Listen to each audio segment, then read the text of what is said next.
Fawn is an orphan nobody hell-bent on making a name for himself with the help of his pet whale. He has spent countless years clawing his way to the top, but just when his dream is about to come true, he is killed by his own pet and reborn as a penniless, ugly loser.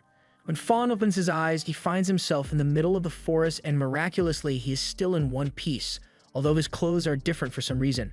He checks himself to see if he is still bonded with his whale, Nian, but sadly, it looks like his pet is gone for good. For now, he needs to figure out where he is and think of a way to get home, so he stumbles down to a nearby river to get a drink of water. However, when he sees his reflection in the water, he realizes that his face is way uglier than it used to be. He starts panicking and tries to figure out what could have caused this, but all the commotion draws attention to him, and eventually, a group of armed soldiers track him down. Fawn is confused and wonders why soldiers showed up all of a sudden, but before he could even say a word, they all draw their swords on him and take him into custody. Before all this, Fawn used to be the leader of the fast-growing Lianxiao Pavilion sect, and his only dream in life was to raise his sect to A class in the league rankings, and he was really close to achieving that dream. All he needed to do was win his next match in the sect tournament to prove himself.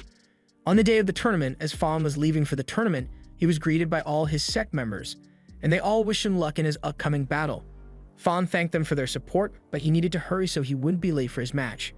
The A-Class promotion tournament is a big deal on this continent, so there are many influential people here who are against the idea of an unknown sect like Fawn's being allowed to participate.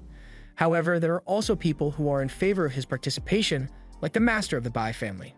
He knows that Fawn was originally born into a very reputable family that tragically met its end years ago, leaving Fawn as the only survivor. Yet despite this setback, Fawn was able to build a new sect from the ground up, and in just a few short years, his Lianxiao Pavilion has already risen to B class.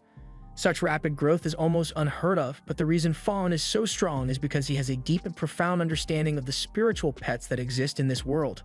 Soon the tournament begins, so Fawn steps out into the arena, and with a wave of his hand, he summons his giant whale pet, Nian. His opponent is impressed by Fawn's display because it is clear that he has put a lot of work into cultivating his pet, but he isn't the only one with an impressive pet. Master Han clasps his hands to form a ball of fire, and from that fire, he summons his giant ape pet so he can compete on equal ground with Fawn. He is eager to see what Fawn can do, so as the match begins, both pets charge at each other and clash in the middle of the ring. The ape delivers a devastating uppercut to Nian, but Nian quickly recovers and retaliates with a high-pressure water blast. Fawn then instructs Nian to attack Hong directly, so Hong is forced to run and dodge until the ape grabs Nian by the mouth and starts swinging it around the stadium. The organizers really should have invested in a barrier or something because the wind from Nian's tail alone is causing a lot of trouble for the spectators, and when the ape throws the whale, it totally would have squished all those people if Fawn hadn't regained control in time. He then flies into the air with Nian and prepares to use one of his special moves, but Hong was expecting it, so as Nian water attacks, Hong and his ape are able to block and evade with ease. The ape then flies into the sky, and it must have filled its ultimate bar or something because it unlocks a new form and throws a fire fist straight at Fawn and Nian. Some of Fawn's supporters are starting to get worried because that giant fist looks pretty intimidating, but Fawn isn't worried. He came into this fight fully aware of how skilled Hong is, however he's still confident that he can win because he has a special trick up his sleeve. He performs a technique to ascend his whale to its second form, and as the fire fist approaches, Nian swallows a whole. The ape keeps attacking, but with Fawn's skill, Nian is able to swallow the energy of all the attacks until it finally spits it back at the ape. But just when it looked like Fawn was about to win, something strange began happening to Nian. Its body began to decay right before Fawn's eyes, and it suddenly started rampaging through the stadium. Fawn has no idea what's going on, but he can't let Nian hurt innocent people, so he tries to cancel his summon. But for some reason it isn't working, and as soon as Nian realizes that Fawn is trying to unsummon it, it turned towards around and swallowed Fawn whole. Back to the present, Fawn ended up getting locked away in a dungeon, but on his way here, he managed to gather some useful information. It has been a year since the incident at the sect tournament, so the whole world believes that Fawn lost his life to his own pet. And technically speaking, they are right. Fawn indeed died that day, but before the tournament, he received a forbidden scroll from a mysterious masked man. The man informed him that this is a reincarnation scroll, and if Fawn were to suffer a fatal injury while in possession of this scroll, then a year later, the scroll will transport his soul into the body of a healthy person who recently died. That means the previous owner of this body died in that forest, at which point Fawn's soul took over, but Fawn still has no idea who the original owner of this body was or what crime he committed to make him a wanted man. Fawn is also curious about the circumstances that led to his death because his whale had never disobeyed him before, so someone must have sabotaged him. Either way, he's going to need to get out of here if he wants to gather more information, so he tries summoning the spiritual pets of this body to see if they can help. However, all he gets is a poodle and a cactus. This isn't looking good for him, but he wants to remain optimistic, so he asks them to show him their special abilities. However, much to Fawn's disappointment, the only special move the poodle knows is how to piss on the floor. As for the cactus, it can create long vines which it can then use to restrain people, and thankfully this ability seems somewhat useful, but there's no way he can escape like this. A few moments later, Fawn hears a guard approaching, so he tells the pets to return to his body before they get caught. The guard opens the cell door and tells Fawn that Miss Bai wants to see him in her chambers, but as soon as the guard sets foot in the cell, he is revolted by the stench of the poodle piss on the ground. Fawn tries to cover it up and says he was the one who pissed on the floor, but considering the distance, the guard finds that hard to believe. However, it's not the guard's job to worry about where Fawn pisses, so he tells him to just hurry up because Bai is waiting for him. Along the way, Fawn tries asking the guard why this bad lady wants to see him because considering how he was arrested, he is worried that he might get tortured, but the guard doesn't answer any of his questions. They eventually arrive at Bai's room, so the guard knocks on the door and tells her that he has brought the prisoner as she requested. Bai is pleased, so she tells the guard to leave Fawn here and return to his duties, but while the guard wasn't paying attention, Fawn managed to untie his hands. Although his chances of escaping still aren't great, so he pretends that he is still restrained. He then walks into Bai's room and finds her waiting for him while she drinks a cup of tea. She calls him Liu Fengmeng, which is the name of the original owner of this body, and asks him if he knows why she chose to keep him alive. Fawn has no idea what Liu did to make someone like Bai mad, so he tries playing it safe and asks if she's going to give him a second chance to make up for his mistakes. However, the mistake in question is the fact that Liu grabbed Bai's melons in front of all the members of her sect. Fawn had nothing to do with that, but Bai doesn't know he reincarnated into Liu's body, and even if he told her, she probably wouldn't believe him anyway, so he tries apologizing to see if she will forgive him. However, Bai has no intention of forgiving him. She tells him that the only reason he isn't dead already is because she wants to make him suffer the same humiliation she felt, so she plans to make Fawn her slave and mess with him for the rest of his life. Fawn really doesn't like the sound of that, so he starts slowly backing away from Bai while trying to convince her that he would be a terrible slave.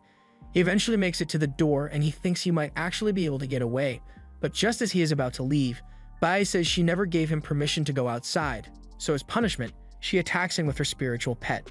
Fawn manages to block the initial attack, but then Bai sends her snake out to attack him in its true form.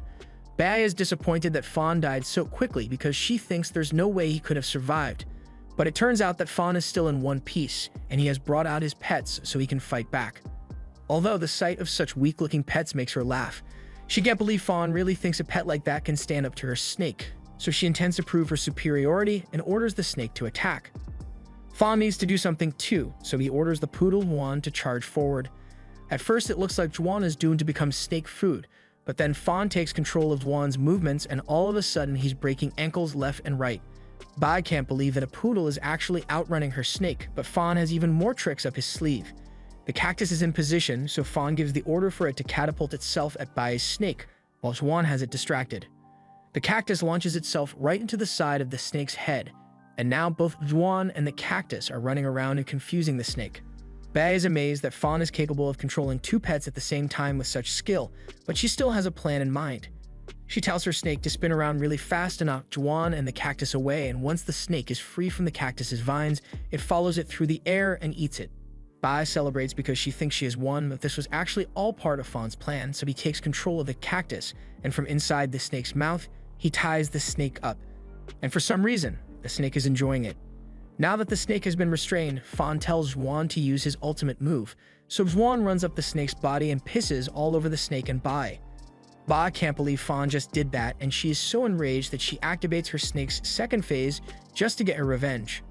All of a sudden, Bai's snake engulfs itself in fire to burn the vines, and the cactus is nearly scorched to death as a result. The snake then swats Juan away, and he's down for the count, so Fawn recalls both of them to make sure they don't die.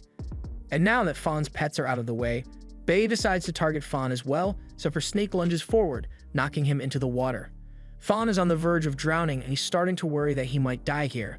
But then he notices something swim past his face, and it gives him a good idea. Back on the surface, Bai is using some of the pond water to wash the dog piss off her shoes when suddenly Fawn pops out of the water. She is surprised because she thought he would have drowned by now, but it looks like Fawn bonded with a catfish in the pond and made it one of his pets. Bai mocks him for being so desperate because everyone knows a catfish is an unreliable pet. Sure, it can be cultivated into a near-invincible whale, but after one of the whales went rogue and killed its master, its species was given the title of Master Killer. Fawn tries to tell her it wasn't the whale's fault and that someone sabotaged it, but Bai has no reason to believe him. And even if she did, it's not like it would change anything because all the catfishes in the nation have been exterminated under the League's orders. The only reason there's a catfish here is because Bai's brother likes to collect pets from extinct species, and this may very well be the last catfish on the continent.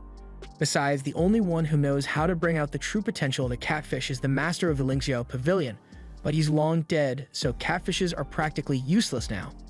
Fawn refuses to listen to Bai's catfish slander any longer, so he tells her to shut up, and Bai takes offense to this, so she decides to finish him off on the spot. She sends her snake after Fawn, but Fawn is able to catch its fangs and hold it in place long enough for his new catfish to get into position. Nyan swims through the air until it is behind the snake, and on Fawn's command, it bites down on the snake's tail and begins sucking. Bai can't believe what she's seeing because the only one capable of such a technique is the deceased master of the Lingxiao Pavilion, yet Fawn's catfish manages to suck her snake until it has been completely devoured. Now, Bai is completely defenseless, and she has no means to stop Fawn from escaping anymore, so he gets out of the pond and makes a run for it. Before long, the guards from Bai's family are alerted of Fawn's escape, so some wolves are sent out after him. And if you've ever been chased by wolves, you'd know it's not very fun. Fawn has managed to evade capture so far, but he won't last much longer, so as he approaches the edge of the mountain, he comes up with a daring idea. He's going to jump. He knows there's no way the guards will be crazy enough to jump after him, but he still needs to think of a way to survive the fall, so he summons Cactus and uses its vines to grab onto the peak of one of the rock formations. He then uses his momentum to swing himself all the way up onto the next mountain, and with the distance between them, the guards stand no chance of catching Fawn now. The guards spend the entire night looking for Fawn, but they can't find him, so the next morning they return to Bai's compound to tell her the bad news. They couldn't find so much as a footprint anywhere on the mountain, so they believe Fawn might have fallen to his death at some point. However, Bai doesn't seem so convinced. Fawn completely disgraced her, so there's no way she can just accept that he died in the mountains. She yells at her guards for being unreliable and demands that they go out and keep looking for Fawn because she wants him dead or alive. Just then, Bai's brother arrives because he heard news of the incident that happened here, so he asks Bai to tell him the name of the man who caused all this trouble. Meanwhile, Fawn wakes up to a bird standing on his face and he is perfectly fine, but he was really hoping that everything that happened last night would turn out to be a dream. Back at Bai's house, she has just finished telling her brother everything that Fawn did to her, including the fact that he used a catfish to devour her snake. She pleads with her brother to avenge her, but Bai's brother couldn't care less about her petty grudge against Fawn. He is much more upset at the fact that Fawn stole the limited edition catfish that he got for his rare species collection. Bai gets mad that her brother isn't taking her seriously, and she's upset that he didn't offer her the catfish when it's so strong.